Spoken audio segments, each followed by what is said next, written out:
Hello, this is a debate which actually I've been thinking of for a long time, which is how can singing teachers teach a voice type which they don't possess?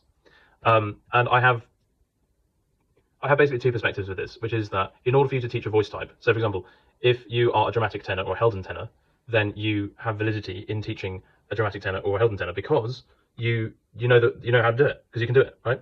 So there's that's something to consider. But how is it possible that a voice teacher might be able to teach somebody who doesn't have the same voice type as them? And I'm just going to give you pretty much the best example I can think of.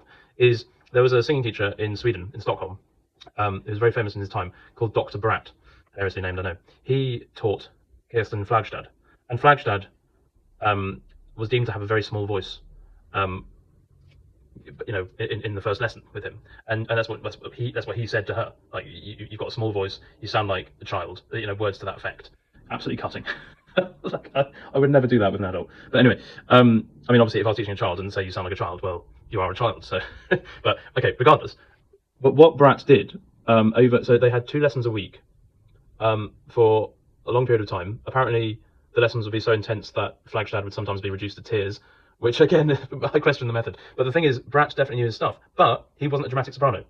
Why did he know his stuff? Because he studied with Manuel Garcia II, because he was also an operatic baritone, I think. He had an understanding of the operatic stage, but he obviously cared a great deal and in order to understand different voice types.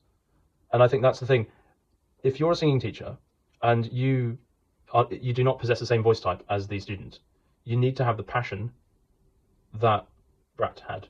You need to. It's like if you're a personal trainer in gym, you should be aspiring to an Olympic standard of weightlifting or fitness, because when you compare yourself to the best, or when you seek the best, you get the best results. That's how that works. You have to intend it. That's why I think you always need singing teachers who care a lot, but it's not just the care, it's the knowledge.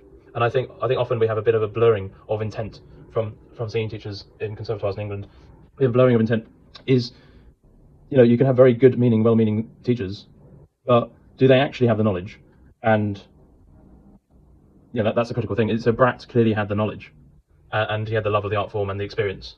And that's why he was able to get amazing results and help produce help produce pretty much the outstanding Wagnerian soprano of her generation.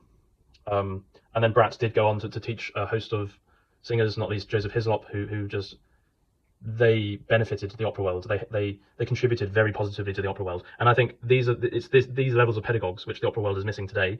I think that's why the singers that we actually have on the stage aren't as good as they would have been on average 40 years ago. And also, I think if people are not actually thinking about this, who are teachers themselves or students, if they're not thinking about how does one get good at something, they're kind of in the wrong job, really. And I think you need that perspective so that you're not a charlatan. I don't profess to be a guru of operatic technique. That's why I keep learning. But I do know a lot because I can do it. I can teach someone else, even if I can't do what they can do necessarily. But I need to understand. It's just a weird thing, because ultimately I do enjoy actually making the sound myself, and I enjoy performing. So I think I'm always going to be one of those singing teachers who likes doing it.